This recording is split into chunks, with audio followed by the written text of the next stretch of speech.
हाँ बेटा,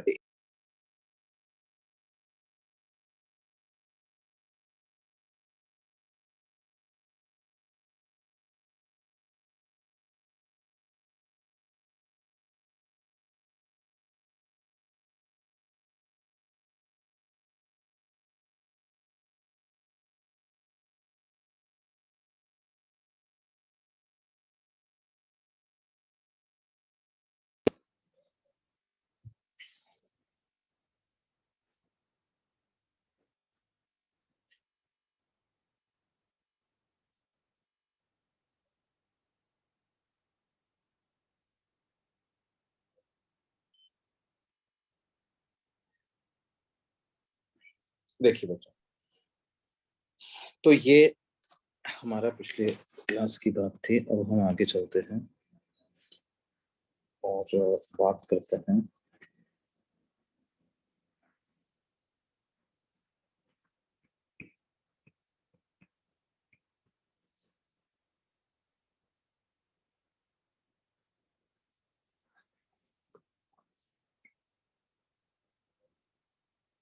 देखो मैकेनिकल एनर्जी और किन किन केसेस में हम कंजर्व कर सकते हैं। देखो मैं उसका एक एग्जांपल ले रहा हूँ। भले ही हम कैलकुलेशंस उसकी पूरी तरह से अभी नहीं कर पाएंगे, थोड़े और कॉन्सेप्ट पढ़ने के बाद कर पाएंगे। देखो जैसे ये एक कोई ब्लॉक है ए, ये वेज है B. A is a block, B is a wedge. और ये क्या है? ये सरफेस स्मूथ है और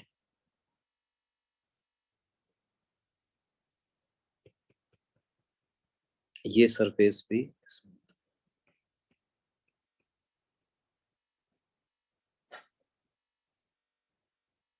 मान लो हमसे कहा जाए कि system is released from rest.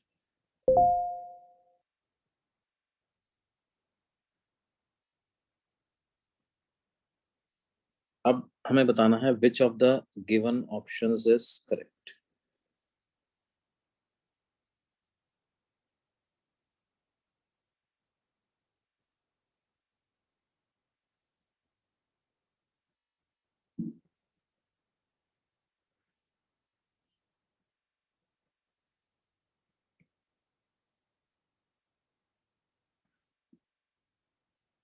Mechanical energy of A is conserved.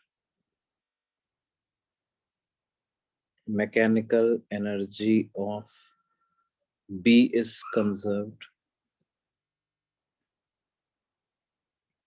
Mechanical energy of A and B is conserved.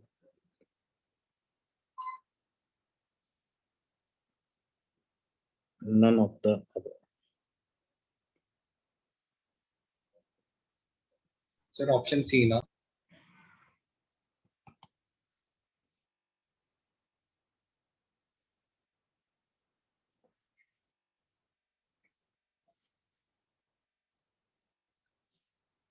बिल्कुल सही बात है, सी ऑप्शन करेक्ट है।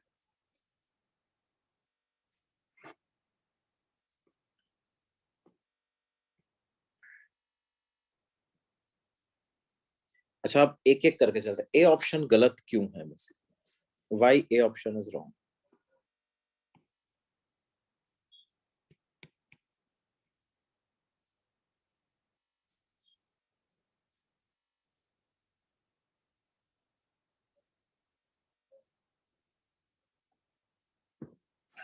ए पे कौन सा ऐसा नॉन कंजर्वेटिव फोर्स है जो वर्क कर रहा है जिसकी वजह से ए की मैकेनिकल एनर्जी कंजर्व नहीं कर सकते? Sir normal force. बट वो तो परपेंडिकुलर डायरेक्शन में होगा ना, डिस्प्लेसमेंट के। देखिए, तुम्हारा जवाब बिल्कुल सही है, लेकिन क्या ये जो अभी एक बच्चे ने क्वेश्चन पूछा उसको तुम आंसर कर सकते हो? कि ए पे तो नॉर्मल फोर्स जो लग रहा है वो ए के डिस्प्लेसमेंट के परपेंडिकुलर डायरेक्शन में लगेगा, तो ए पे नॉर्मल का वर्क तो 0 है।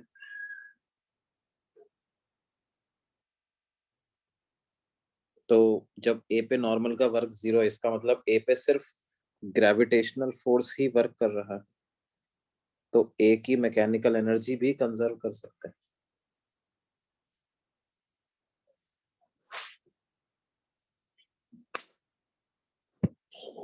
इसमें क्या गलती है बताओ?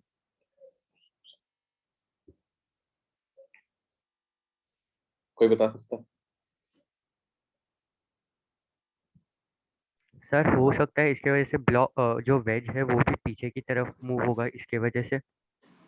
बिल्कुल सही। देखो क्या होगा बेटे, ध्यान दो, ए पे नॉर्मल ऐसे लगा है तो वेज पे नॉर्मल इस तरह से लगेगा, और वेज पे नॉर्मल इधर लगेगा, तो क्या वेज लेफ्ट डायरेक्शन में डिस्प्लेस हो जाएगा? Yes sir. Yes, sir. Veg will get displaced in left direction. अब ए जो है वो वेज पे ही तो रखा हुआ है बेटे, इसका मतलब क्या है, ए की अगर अपन बात करें, देखो थोड़ी देर के बाद ऐसा हो सकता है कि वेज थोड़ा पीछे चला गया और ए थोड़ा स्लाइड होते होते थोड़ा नीचे आ गया, यहाँ तक आ गया। तो अब आप देखो, क्या ए का डिस्प्लेसमेंट सिर्फ इस डायरेक्शन में हुआ है क्या? No sir. No, sir. नहीं हुआ है ना? इनफैक्ट क्या है, ए की अगर अपन बात करें तो ए का डिस्प्लेसमेंट जो वेज के रिलेटिव है वो इस डायरेक्शन में हुआ है। Displacement of A with respect to wedge इस डायरेक्शन में हुआ है। इस डिस्प्लेसमेंट में मुझे वेज का डिस्प्लेसमेंट और वेक्टोरली ऐड करना पड़ता है, तब जाकर के मेरे को क्या मिलता है बेटे, displacement of A with respect to ground मिलता है, जो कि कुछ इस डायरेक्शन में आए। ठीक है ना? Yes, और sir. नॉर्मल ऐसे लग रहा है। या अगर मैं सिंपल सी बात कहूं तो मैं ये कहूंगा कि work done by normal on A जब आप लिखोगे तो वो क्या आएगा, normal force dot displacement of A, and what will be displacement of A, ये होगा displacement of A with respect to wedge plus displacement of wedge. और displacement of A with respect to wedge तो normal के साथ 90 degree angle बना रहा है, तो ये चीज तो 0 है, लेकिन N dot displacement of wedge, क्या ये 0 है क्या? No sir. N dot displacement of wedge ये 0 नहीं है। इनफैक्ट क्या ये नेगेटिव हो जाएगा क्या? दिस विल बी नेगेटिव, क्योंकि ऑब्ट्यूज एंगल बन रहा है ना। हाँ सर। ऑब्ट्यूज एंगल बन रहा है, इसलिए क्या हम बोल सकते हैं work done by normal on A will be negative? Yes, sir.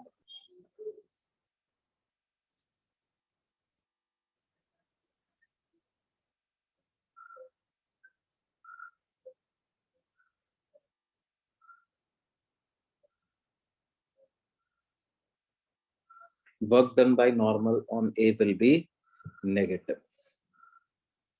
तो क्या है, ग्रेविटी जो ए पे वर्क कर रहा है तो नॉर्मल उस पे नेगेटिव वर्क कर रहा है, और नॉर्मल के साथ तो कोई potential energy potential energy associate करते नहीं है अपन, तो इस वजह से क्या है, हम ए की मैकेनिकल एनर्जी को कंजर्व नहीं कर पाएंगे यहाँ पर। समझ में आती बात बच्चों? सर उस स्टेप में क्या हो गया जब मतलब displacement of A with respect to wedge का क्या हुआ मतलब? वो तो 0 हो गया ना, क्योंकि वो तो 90 डिग्री एंगल बना रहा है ना, हाँ तो सर, हाँ सर। इन दोनों का डॉट प्रोडक्ट तो 0 हो गया ना। यस मतलब सर। हमने इसको एक्सपैंड किया, इसको आप ऐसे समझ सकते हो, वो बीच का स्टेप मैंने नहीं लिखा, आप इसको ऐसे लिख सकते हो, N dot displacement of A with respect to wedge plus N dot displacement of wedge, ये ऐसा आ जाएगा, है ना। और ये वाली चीज जो है ये 0 हो जाएगी। यस तो सर, समझा। और ये चीज जो है ये नेगेटिव है, तो total work done by normal on A will become negative. ठीक है, फिर अच्छा, अगर मैं नॉर्मल का वर्क बी पे लिखूं तो कितना आएगा, वेज पे लिखें तो?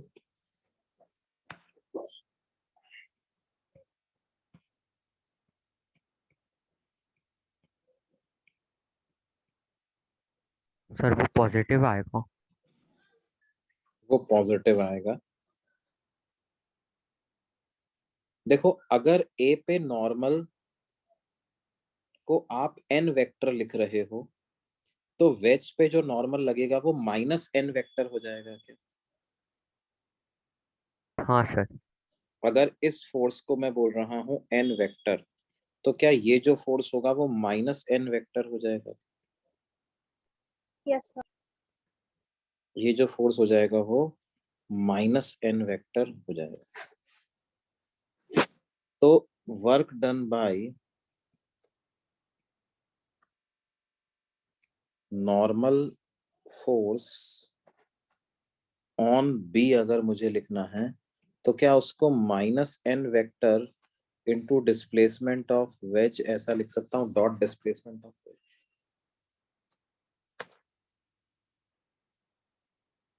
हाँ सर। बोलिए। हाँ sir. अब देखो, ये आया था work done by normal on A, ये आया है work done by normal on B, क्या इन दोनों का सम 0 होगा क्या? Yes sir.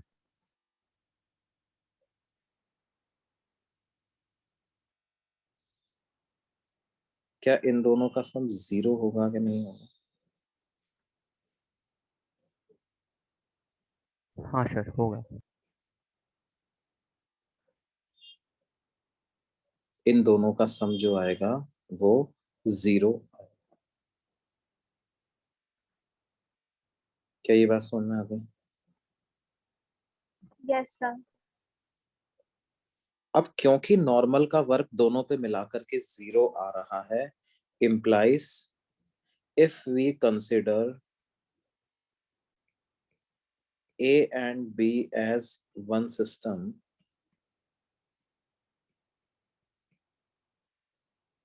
only gravitational force does work on this system.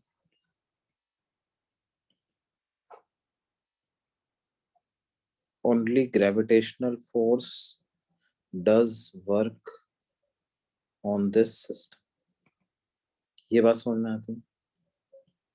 इसका मतलब mechanical energy of A plus B remains conserved.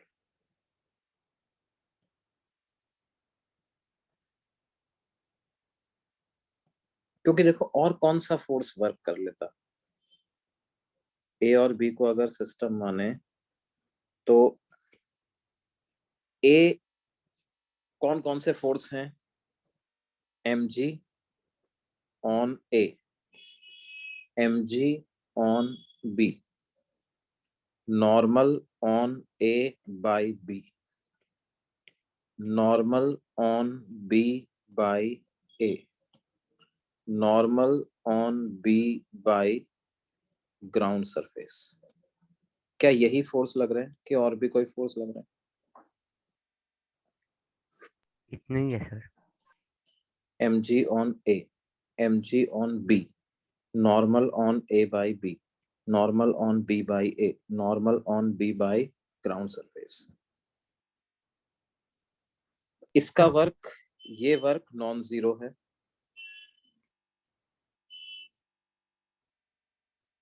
M g on B का वर्क तो 0 है, ये दोनों मिलाकर के 0 है, और ये वाला अकेले ही 0 है। तो ये जो 1 2 3 4 5 फोर्स टोटल हैं, इंटरनल और एक्सटर्नल सारे तरह के फोर्सेस के बारे में अपन को विचार करना पड़ता है बच्चा। तो न तो इंटरनल न एक्सटर्नल में से कोई भी ऐसा फोर्स नहीं है जो mg के अलावा कोई फोर्स लग रहा है ना, जो वर्क कर रहा हो। क्या हम बोल सकते हैं ऐसे सिस्टम की मैकेनिकल एनर्जी कंजर्व रहनी ही चाहिए? हाँ सर। है ना, इस सिस्टम की मैकेनिकल एनर्जी कंजर्व रहेगी।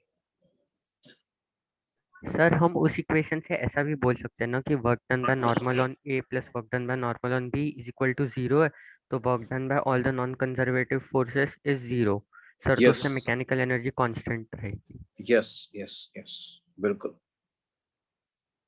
है ना भाई, मैंने आगे इसलिए बताया कि और भी फोर्सेस हैं, नॉर्मल बाय ग्राउंड भी है, तो उनके बारे में भी अगर किसी को डाउट आ रहा है तो वो देख ले, 0 ही है।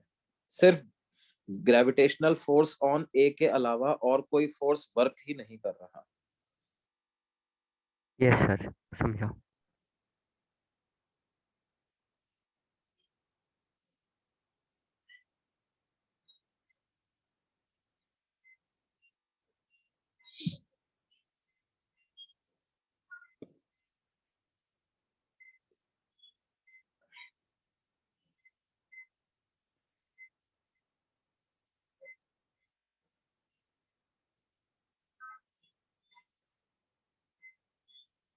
सर आप एक बार प्रीवियस पेज लगा सकते हो। यस ये रहा।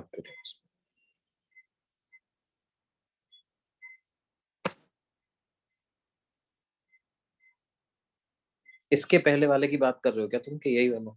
सर यही वाला। ओके।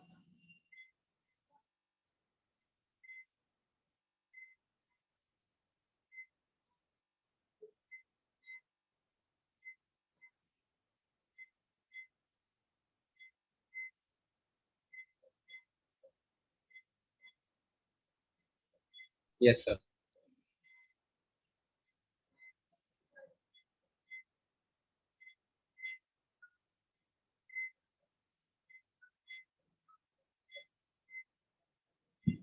देखिए,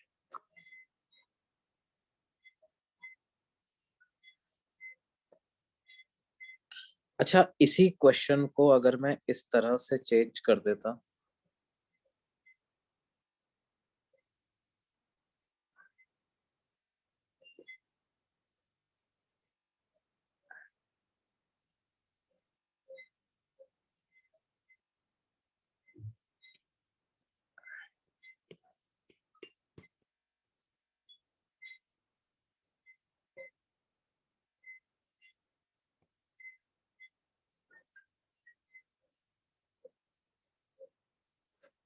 A slides on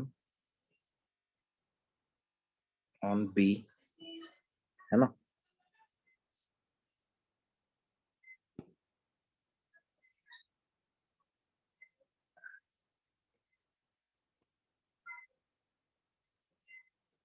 which of the following options is correct for motion of A on B? क्या अभी बोल सकते हैं mechanical energy of A remains conserved?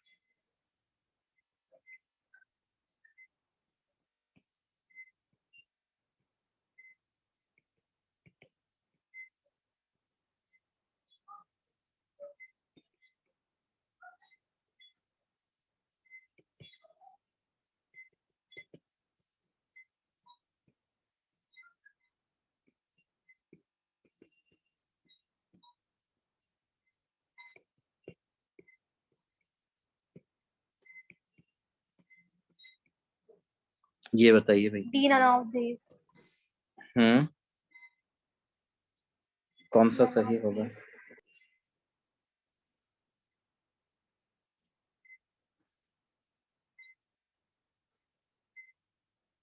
क्या None सब of लोग मानते these. हैं नन ऑफ दीज? सर शायद A plus B.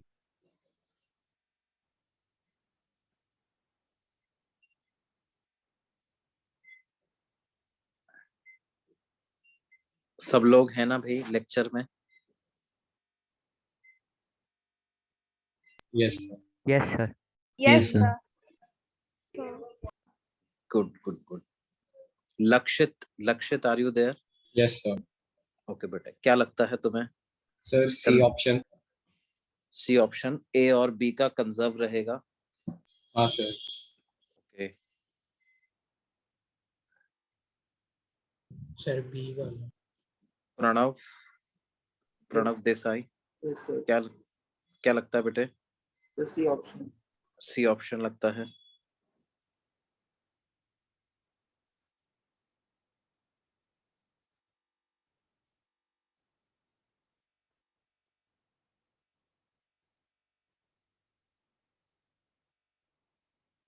Partha, Partha का माइक नहीं जुड़ा हुआ है।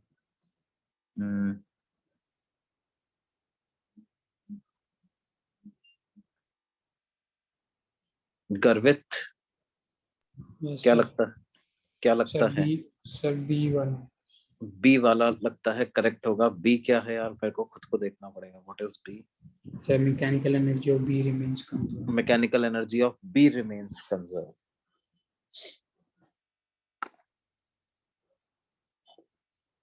अच्छा देखो, अगर ए स्लाइड करेगा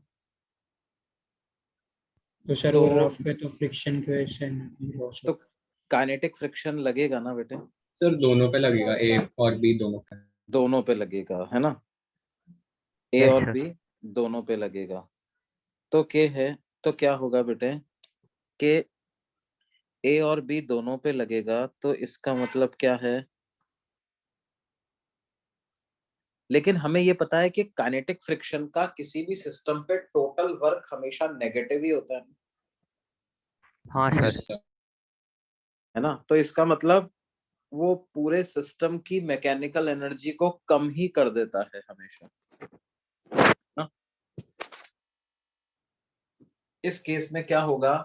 ए पे नेगेटिव वर्क करेगा, बी पे पॉजिटिव वर्क करेगा, लेकिन नेगेटिव वर्क का मैग्नीट्यूड पॉजिटिव वर्क से ज्यादा होगा, तो पूरे सिस्टम की मैकेनिकल एनर्जी जो होगी वो कम हो जाएगी इसमें। क्या ये बात समझ में आती है सबको? Yes, Yes, sir. sir. Sir, आप एक बार रिपीट कीजिए ना. देखो क्या होगा, ध्यान दो बेटे, काइनेटिक फ्रिक्शन जो है वो ए पे नेगेटिव वर्क करेगा, है ना? Yes, sir. Work done bye friction on A will be negative. Work done by friction on B will be positive. But work done by friction on A plus work done by friction on B, ये दोनों मिलाकर के कैसे होंगे बेटे? ये दोनों मिलाकर के नेगेटिव ही होगा। ये काइनेटिक फ्रिक्शन के साथ हमेशा ज्यादा होगा, क्योंकि देखो काइनेटिक फ्रिक्शन क्या करेगा, ये तब लगता है जब दोनों बॉडी का डिस्प्लेसमेंट अलग अलग हो, है ना? हाँ सर। Yes. और जिसका डिस्प्लेसमेंट ज्यादा होता है उस पे डिस्प्ले अपोजिट डायरेक्शन में लगता Yes, sir. है ना? तो इसका मतलब क्या हो गया, जिस पे मतलब अपोजिट डायरेक्शन में नेगेटिव वर्क करेगा, क्या नेगेटिव वर्क ज्यादा होगा बेटे? हमेशा ज्यादा मैग्नीट्यूड Yes, का sir. होगा, इसका मतलब।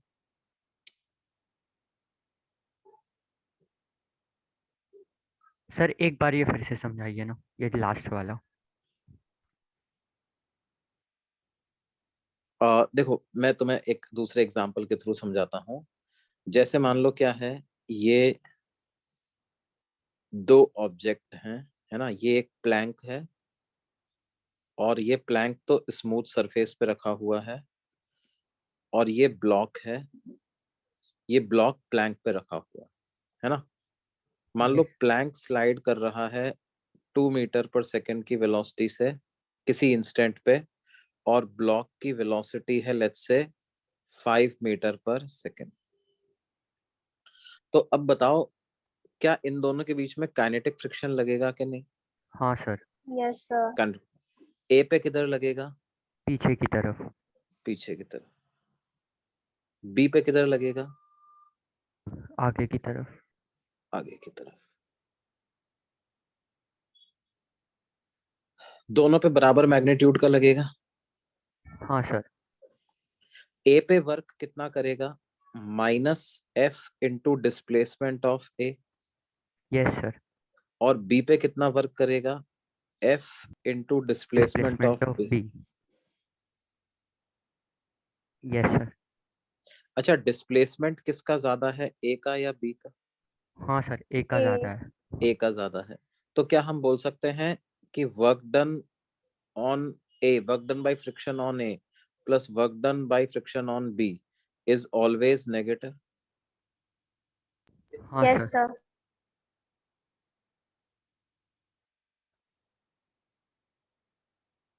क्यों बेटे, हाँ ऐसा बोल सर। सकते हैं कि नहीं? Yes. Is always negative.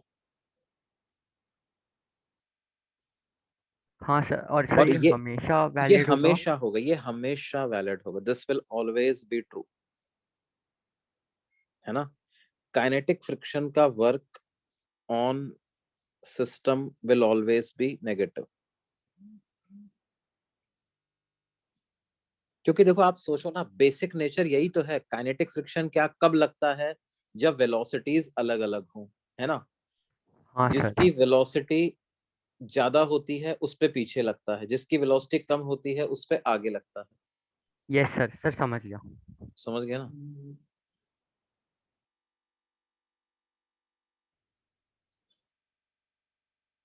Sir मतलब इसका आंसर डी होगा ना? इसका आंसर डी होगा। इसका आंसर क्या होगा?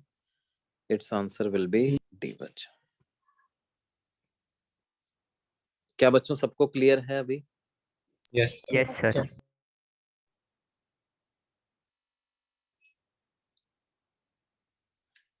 है ना। मतलब देखो इन इन दोनों केस में क्या होगा, जो ऊपर वाला केस था, ये वाला केस जो हमने पढ़ा था, इसमें ए की पोटेंशियल एनर्जी डिक्रीज होगी, और जो ए की पोटेंशियल एनर्जी में डिक्रीज हुआ है एग्जैक्टली उतना ही अमाउंट ए और बी की काइनेटिक एनर्जी में कन्वर्ट हो जाएगा। ठीक है। इस हाँ क्वेश्चन सर। में, स्मूथ वाले क्वेश्चन में, है ना। और ये जो अभी रफ वाला क्वेश्चन लिया है, इसमें क्या होगा? इसमें भी ए की पोटेंशियल एनर्जी डिक्रीज होगी और ए और बी की दोनों की काइनेटिक एनर्जी इंक्रीज होगी, लेकिन जो इंक्रीज इन काइनेटिक एनर्जी होगा of A plus B, it will be less than decrease in potential energy of A.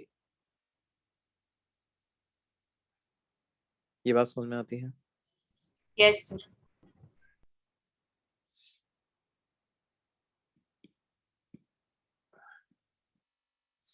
Increase in kinetic energy of A plus B will be less than decrease in potential energy of A, है ना। और ये क्यों हो रहा है? देखो ऐसे घिस घिस के चलेगा तो क्या होगा, कुछ हीट भी प्रोड्यूस होगी, नहीं, कुछ साउंड भी आएगी, हाँ सर। वो सबके सब Yes. ए की पोटेंशियल एनर्जी की कॉस्ट पे आएगी ना। अगर स्मूथ होता तो क्या होता, जितना ए का पोटेंशियल एनर्जी कम हुआ उसका कुछ हिस्सा ए के पास ही रह जाता, कुछ हिस्सा काइनेटिक एनर्जी की फॉर्म में, कुछ हिस्सा बी के पास चला जाता काइनेटिक एनर्जी की फॉर्म में। क्या ये बात समझ में आती है? Yes. Yes, sir. ओके, है ना। तो जब भी हमें मैकेनिकल एनर्जी कंजर्वेशन करना हो तो work done by all forces check कर लेना चाहिए, और उसमें जैसे यहाँ पर जो फ्रिक्शन है ना, वो ए और बी के लिए इंटरनल फोर्स है बच्चों, लेकिन इंटरनल भी अगर कभी नॉन कंजर्वेटिव फोर्स बैठा हुआ है तो वो भी दिक्कत क्रिएट कर सकता है, उसको भी ध्यान में रखना चाहिए हमको, है ना। Yes sir. ठीक है।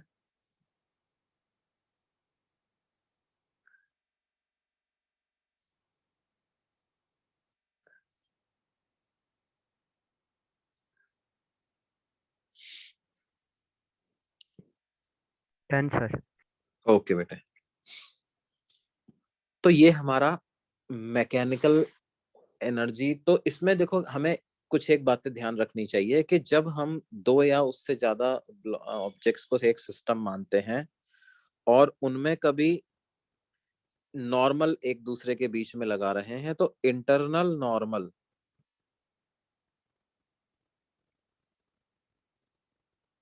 Does zero work on a system, है ना, provided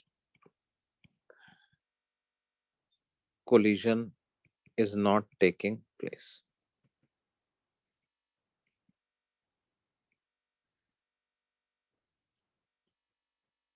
Provided collision is not taking place.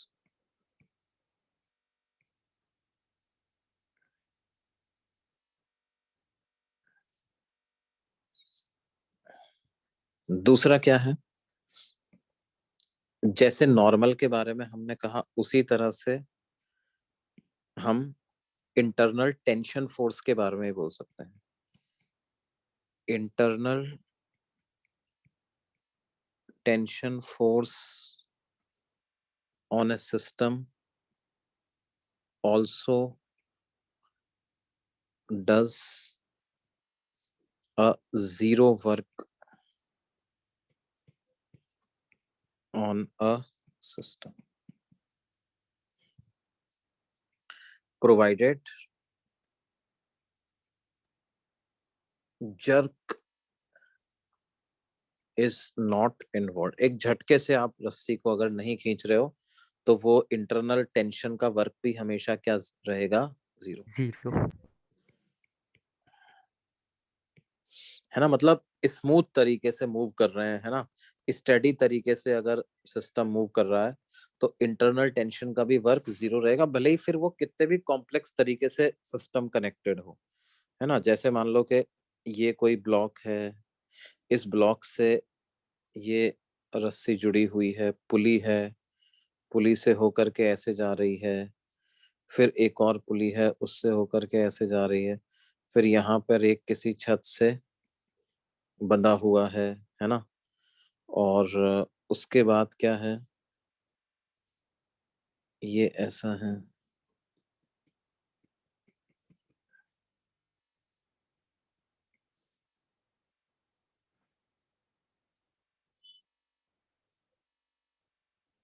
ये smooth surface and string is light and आता inextensible। माझं चालू नाही आहे ना, तर काही आपण ते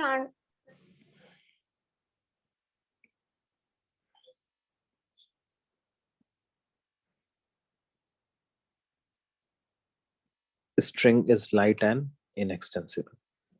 तो जब ये सिस्टम मूव करेगा क्या इसकी मैकेनिकल एनर्जी कंजर्व कर सकते हैं बच्चों? हाँ सर। Yes sir. है ना, क्योंकि इंटरनल टेंशन का वर्क जो रहेगा वो क्या रहेगा, जीरो। इंटरनल टेंशन का वर्क जो है वो सिस्टम पे जीरो रहेगा, है ना। अगर मान लो बी ब्लॉक का कुछ एक्स डिस्प्लेसमेंट होता है तो ए का डिस्प्लेसमेंट 2x हो जाएगा। तो अगर हम टेंशन को टी माने यहाँ पे तो ये वाला टेंशन भी टी होगा, ये भी टी होगा, और ये वाला टेंशन 2t होगा। तो वर्क डन ऑन ए कितना आ जाएगा, t multiplied by 2x। Work done on B कितना आ जाएगा, -2t multiplied by x।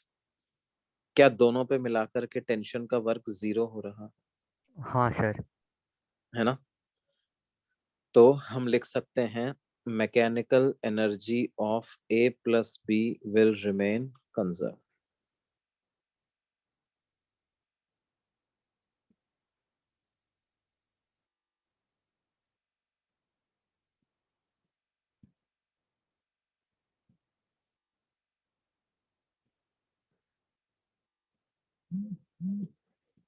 Sir अगर ये कोई क्वेश्चन रहता सर तो इसमें हम ग्रेविटेशन को भी वगैरह इंक्लूड करते ना। नीचे की हाँ, तरफ। मतलब देखो अपन कर सकते हैं क्वेश्चन, है ना, इसी क्वेश्चन को सॉल्व कर सकते हैं। देखो कैसे, अ, मान लीजिए हमको कहा जा रहा है कुछ ऐसा कि बल्कि थोड़ा सा और इसको, सर वो लास्ट पेज कॉपी करना है। अच्छा बेटा मैं 1 मिनट दिखा रहा हूँ।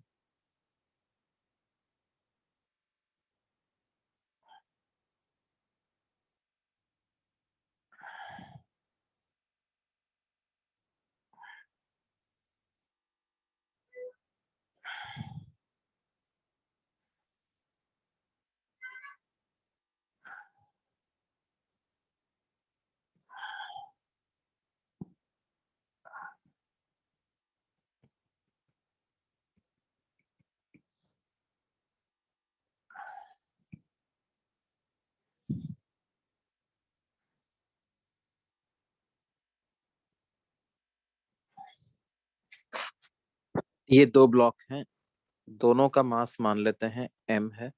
अच्छा ये पिछला क्वेश्चन पहले ये देख लो, आप ये कॉपी कर लो।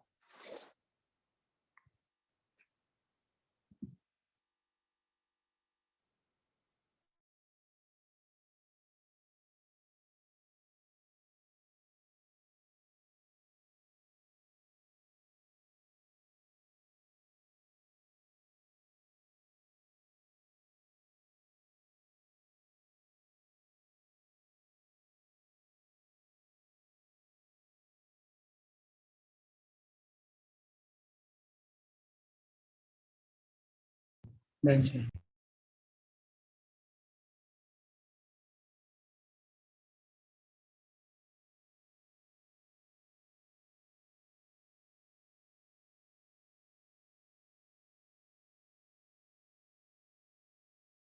Done, sir.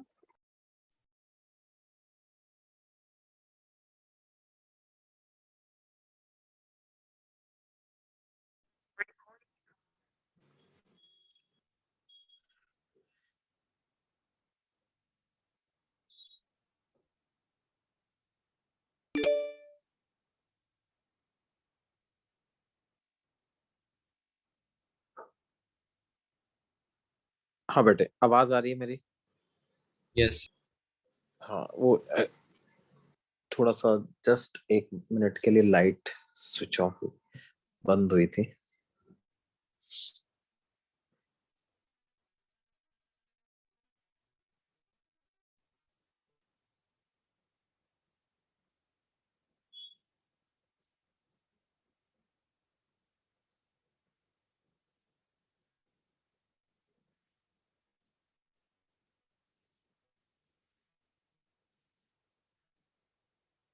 Done, sir. Okay बेटे, नोट कर लिया बच्चों? यहाँ पेज नोट कर लिया सबने? Yes yes Yes, sir. Okay, तो देखो ये एक क्वेश्चन है ना, हमें दिया गया है ये एक स्मूथ सरफेस है और सिस्टम इज released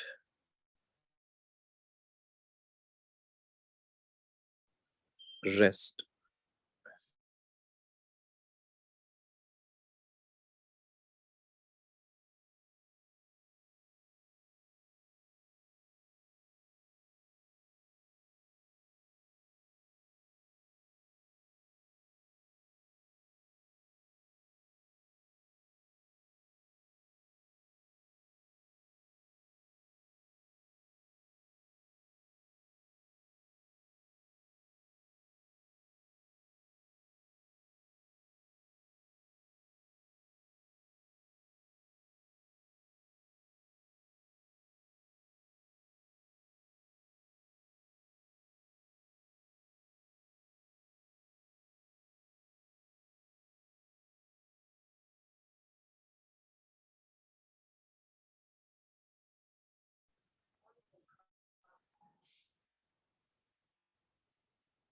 यार आज थोड़ा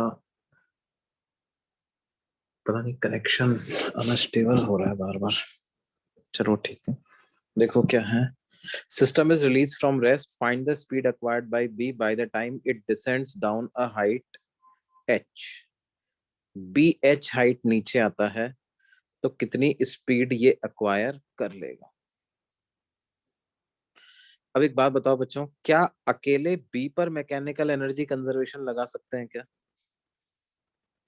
ओनली ऑन बी? नहीं सर, क्योंकि टेंशन फोर्स पूरे अकेले सिस्टम का बी पे 0 नहीं, होता है ना? तो टेंशन का वर्क पूरे सिस्टम पे 0 होगा, अकेले बी पर नहीं लगा सकते। तो हम मैकेनिकल एनर्जी कंजर्वेशन किस पे लगाएंगे? Mechanical energy conservation will be applicable on A plus B as a system. Sir हाँ बेटे, सर अगर हम लोग चाहे तो एनएलएम से दो इक्वेशन आ जाएंगे, फिर टेंशन एमजी के टर्म्स में कैलकुलेट करके फिर लगा सकते हैं ना अकेले भी पर। हाँ हाँ हाँ हाँ, नहीं नहीं, क्या मतलब, देखो एक तरीका तो ये है कि आप एनएलएम वाला मेथड लगाओ, एक्सेलरेशन पता लगा लो, v square equal to u square plus 2as कर लो, ठीक है। एक और जो अल्टरनेट मेथड है वो मैं तुम्हें बता रहा हूँ, वो क्या है? Mechanical energy conservation on A plus B, ठीक है। अब बात क्या है, अगर बी को बी एच हाइट नीचे जाता है तो ए जो है वो 3h डिस्टेंस आगे आ जाएगा, यस सर। और बी के पास अगर वेलोसिटी v आ जाती है तो ए के पास वेलोसिटी जो आ जाएगी वो 3v आ जाएगी। सर। क्या तो रूट हम, 5h हाँ बोल, आंसर है? हाँ बेटा आंसर मेरे को पता नहीं, आंसर में चेक करना ओके पड़ेगा। सर। यस देखो सर, क्या, सर। हाँ। चेक कर लेते हैं, देखो क्या है। हम क्या लिखेंगे? Loss in potential energy of system equal to gain in kinetic energy of system.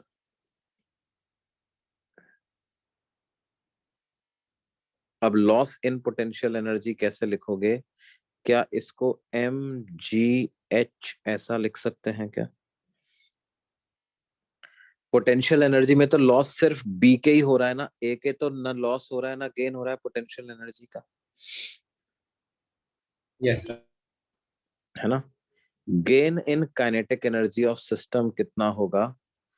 तो बी की काइनेटिक एनर्जी में गेन हो गया हाफ mv स्क्वायर, और शुरू में तो 0 थी, और ए की काइनेटिक एनर्जी में क्या गेन हो जाएगा? हाफ m 3v का होल स्क्वायर, और शुरू में उसकी काइनेटिक एनर्जी 0 थी। तो हमारे पास क्या वैल्यू आ जाएगी? mgh is equal to half mv square plus 9mv square by 2। तो क्या आ जाएगा? mgh is equal to 9mv square plus mv square, यानी कितना? 10mv square by 2। तो m से m कैंसिल हो गया, 2 5 जा 10, तो v की क्या वैल्यू आ गई बेटे? √gh/5। तो सही है, तुम यही आंसर बता रहे थे बेटे? नहीं सर, गलत था। क्या तुम्हारा क्या आ रहा था? सर मेरा √5h आ रहा था। √5h आ रहा। क्या किया तुमने? ऐसे ही किया था, कुछ और मेथड से किया नहीं था सर, तुमने? सर जैसे उसने कहा था एनएलएम से, सर मैं एनएलएम कर रहा था, तो शायद गलती हो एनएलएम गई। से भी, एनएलएम से भी मैं करके बता दूंगा पहले ही, लेकिन ये वाला मेथड भी बड़ा अच्छा होता है, इम्पोर्टेंट मेथड है, ये भी सीखना है अपने को। Yes sir. तो सर पहले टाइम ये बच देख लो जाता कि है सर, हाँ सर। एनएलएम हाँ, में टाइम हाँ कंज्यूम सर, होता है बहुत सर। टाइम कंज्यूमिंग था वो। एनएलएम में ऑफ कोर्स टाइम तो लगेगा थोड़ा। तो सर फिर वहाँ मिस्टेक होने के चांसेस है क्योंकि स्टेप्स बढ़ जाते हैं ना। हम्म,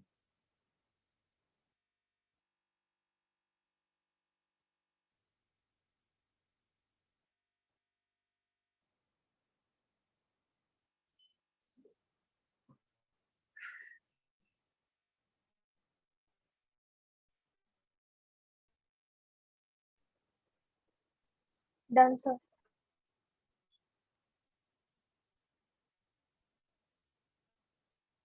डन सर।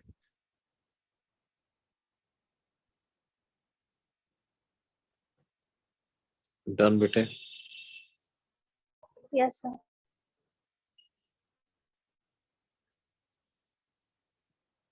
ओके, अब एनएलएम वाला मेथड देखते हैं। किसी को डाउट तो नहीं है? No sir.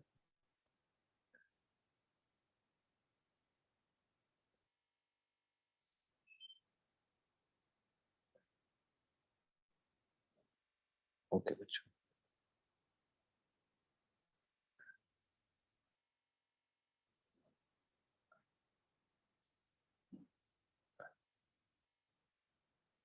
अच्छा पिछले संडे को जब मैं आया था बेटे, सैटरडे को आया था, तो कौन कौन आया था सेंटर पे डाउट्स पूछने? सर मैं सर मैं मैं मतलब नाम बोल बताना पड़ेगा। सर लक्षित sir Smit. Okay good.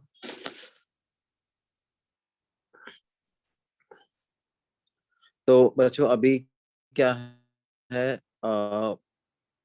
Just एक वीक बाद ही हम लोग क्या है, अभी रेगुलरली लेक्चर्स जो है वो सेंटर पे मोस्ट प्रोबेबली लगाना चालू कर दें। आप लोगों के पास कंसेंट फॉर्म वगैरह आ गए हैं क्या? हाँ Yes, sir Yes, sir. Okay, तो वो हम लोग स्टार्ट करेंगे तो क्या है, और अच्छे से आप लोगों का पढ़ाई हो जाएगा। जो भी ऑनलाइन में जो भी दिक्कत आती है वो सब खत्म हो जाएगी आपकी, है ना? तो बस जस्ट थोड़ा सा ये हफ्ते 10 दिन का एक गैप है, वो हो जाए, फिर उसके बाद हम लोग रेगुलरली उधर लगाने लग जाएंगे। तो कैसा लगा था ऑफलाइन में? अच्छा लगा था तुम लोगों को? यस सर सर ऑफलाइन अच्छा था। ओके, बाकी लोग नहीं आए थे भाई उस दिन, तो कोशिश करो भाई जब भी डाउट मतलब इस तरह का लगे तो आओ। उससे क्या होगा, जो भी डाउट्स वगैरह है वो फटाफट क्लियर हो जाते हैं सामने सामने बैठ के, है ना? सर ऑफलाइन कब से स्टार्ट होने वाला है? ऑफलाइन बेटे जल्दी से कोशिश है कि अ, आज 18 है ना, तो एक 25 से तो चालू करना ही है अपने को। सर लेकिन फिर इंटीग्रेटेड और नॉन इंटीग्रेटेड सेपरेट होंगे क्या? हाँ मतलब क्योंकि नॉन इंटीग्रेटेड वालों को तो सिर्फ इवनिंग में ही लग सकता है। Yes sir. सर तो इंटीग्रेटेड का मॉर्निंग में भी होगा ना लेक्चर? सर लगवा दीजिएगा, मॉर्निंग हाँ सर कन्वीनियंट रहता है। हाँ सर मॉर्निंग में मतलब ज्यादा प्रेफर Yes, sir. हाँ हाँ हाँ, देखो सर जो बच्चा जिसको ज्यादातर तो बैचेस इवनिंग के ही रहेंगे, तो जो मॉर्निंग में आना आएगा तो हमें कोई दिक्कत नहीं, मॉर्निंग अच्छा ही रहेगा, है ना? ताकि दिन भर फिर हाँ फ्री भी सर मिल जाता है तुम लोगों को। हाँ सर हाँ सर सर और बोर्ड क्लास भी लगवाएंगे। सर तो ऑनलाइन बंद हो जाएगा ना, ऑफलाइन स्टार्ट होगा तो? नहीं नहीं नहीं, ऐसा नहीं होगा। मतलब क्या होगा, ऑब्वियसली कुछ बच्चे होंगे जो कि ऑनलाइन में ही पढ़ना चाहेंगे, है ना? तो ऑप्शन रहेगा, जो ऑफलाइन पढ़ना चाहता है वो ऑफलाइन पढ़ सकता है। और इनफैक्ट उसमें भी ऐसा हो सकता है कि भाई अपन जो है वो कुछ कुछ लेक्चर्स जो हैं वो ऑनलाइन में ले लें, लेकिन वही है, मतलब ऑप्शन तो रहेगा, कुछ बैच तो ऑनलाइन भी चलेंगे, है ना? तो जैसे मान लो कुछ स्टूडेंट है वो नहीं आना चाहते अभी भी, उनको ऑनलाइन ही ज्यादा कन्वीनियंट लगता है बिकॉज ऑफ ट्रैवलिंग और may be just because of their choice, तो उनको भी तो ऑप्शन देना पड़ेगा ना ऑनलाइन पढ़ने का। But then it will be a choice of a student, अपन दोनों मोड में कंडक्ट करेंगे। Okay sir. Sir board lecture के लिए भी कुछ करिए। हाँ सर, बोर्ड इंटीग्रेटेड का बोर्ड लेक्चर काफ़ी पीछे चल रहा है। हाँ हाँ हाँ, ओके। अच्छा, इंटीग्रेटेड जो आप लोगों का वो है, वो सीबीएसई वाला ही है या एचएससी वाला है? सर दोनों है। दोनों हैं। सर सर दोनों कुछ बच्चे स्टेट ओके बोर्ड के, कुछ बच्चे सीबीएसई। Okay okay okay.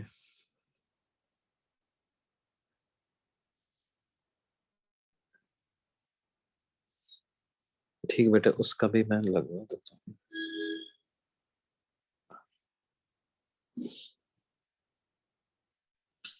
अच्छा ठीक है, सर अभी थोड़ा अभी जो और ये इसमें पढ़ इस लेते लेक्चर हैं। का जो इस लेक्चर का रिकॉर्डिंग आप वो न्यू जो फोल्डर फॉर्म हुआ है AP3 AP4 का कंबाइंड उस पर डालेंगे?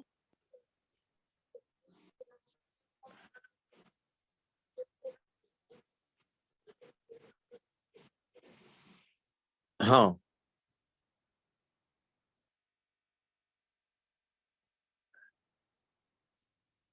एक एक मैसेज डाला था ना, न्यू प्लेलिस्ट क्रिएटेड वाला।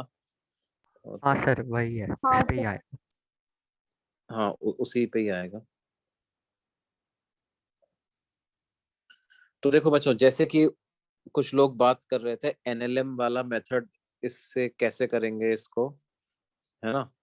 तो वो मेथड बेसिकली क्या है, हमने मान लिया यहाँ पे टेंशन टी है, तो यहाँ पर भी टी होगा, ये टी होगा, ये टी होगा, तो इधर वाला 2T हो जाएगा, है ना? यस अब सर। अगर बी ब्लॉक पे अपन बी ब्लॉक का एक्सेलरेशन ए मान लेते हैं, तो ए का एक्सेलरेशन जो है वो 3A हो जाएगा। हाँ ए सर। पे इक्वेशन क्या बन जाएगी?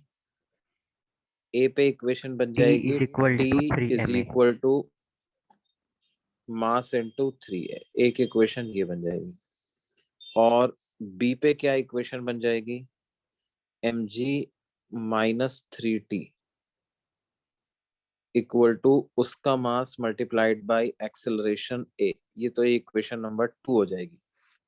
t की वैल्यू हम 1 से निकाल करके 2 में सब्स्टिट्यूट कर रहे हैं, तो substitute t from 1 in equation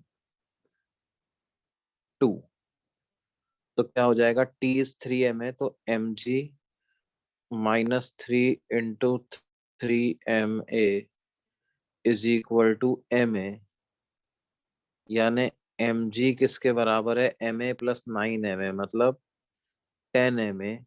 तो एक्सेलरेशन कितना आ गया बेटे? 1 metre g per second. Divided by 10। अब इक्वेशन कैसे लिखेंगे?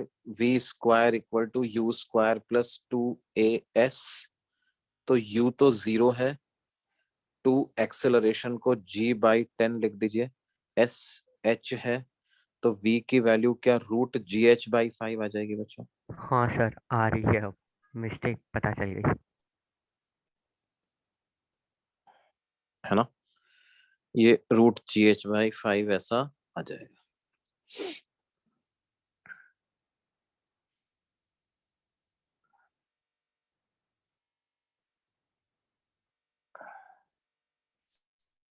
तो देखो बच्चों, और इसके बारे में बात करते हैं। तो इन सारे सिनेरियोज में क्या है, जब इंटरनल टेंशन लग रहा हो, इंटरनल नॉर्मल लग रहा हो, तो उस केस में हम पूरे सिस्टम को लेकर के उसका मैकेनिकल एनर्जी कंजर्वेशन अप्लाई करेंगे, है ना? अब आगे चलते हैं और बात करते हैं किसकी? पावर की। पावर बेसिकली क्या होता है? It is defined as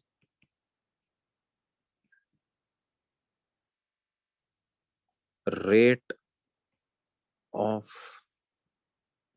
work done by a force। और ये रेट ऑफ वर्क डन दो तरह से आप कैलकुलेट कर सकते हो। या तो आप average rate of work done calculate करो, या instantaneous rate of work done calculate करो। तो दो पावर आ जाएंगे आपके पास। either you can calculate average power delivered by a force, or you can calculate instantaneous power delivered by a force. Average power delivered by a force क्या होगा?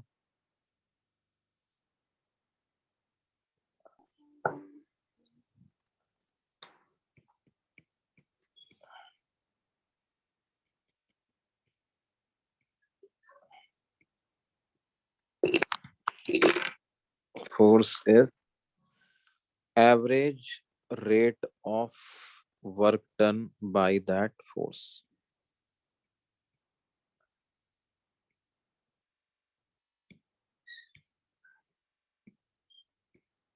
या इसको कैसे लिखेंगे?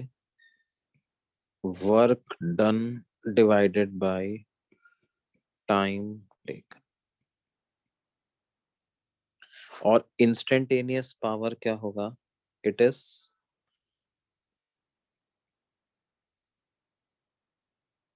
instantaneous rate of work done by a force, that is dw by dt। ये instantaneous power. Instantaneous power को dw, small work done upon small time, है ना। dw को क्या f डॉट ds पे लिख सकते हैं बेटे, छोटे से वर्क को? Yes sir.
Yes, sir, done.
तो देखिए बच्चों क्या है, वर्क dw को f डॉट ds लिख सकते हैं, छोटे से dt टाइम में हुआ वर्क f डॉट ds हो जाएगा, है ना। तो yes sir. Yes, f sir. Dot ds by dt लिख लेंगे इसको।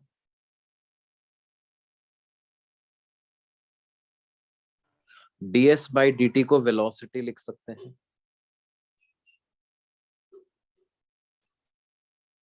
ds बाई dt जो हो जाएगा, ये हो जाएगा इंस्टेंटेनियस वेलोसिटी, है ना। तो क्या है,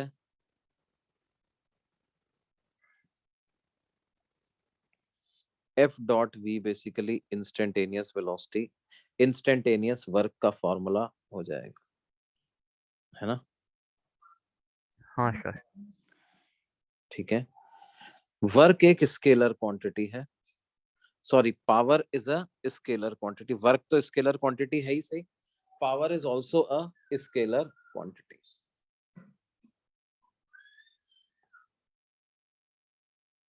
ये बात समझ में आती है बेटा? Yes sir. और इसका SI यूनिट होता है, SI यूनिट इज वॉट, या इसको बोलते हैं joule per second. Basically 1 joule per second is equal to 1 watt. 1 joule per second is 1 what.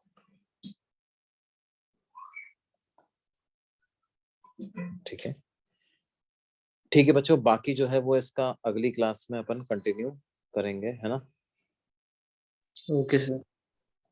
Sir कुछ होमवर्क? हाँ, होमवर्क आप लोगों का क्या रहेगा? पावर वाला जो सेक्शन है हमारा, सेक्शन E, वो आप स्टार्ट कर सकते हो करना। Okay sir. सर पावर वाला सेक्शन पार्ट 1 पार्ट 2 दोनों कंप्लीट करना ना? हाँ हाँ हाँ, ओके सर। ठीक है सर आप इस वीक सेंटर पे आने वाले हो क्या? नहीं, इस संडे तो नहीं आऊंगा, लेकिन अगले अगले संडे से मैं वहीं पे रहूंगा। ठीक है?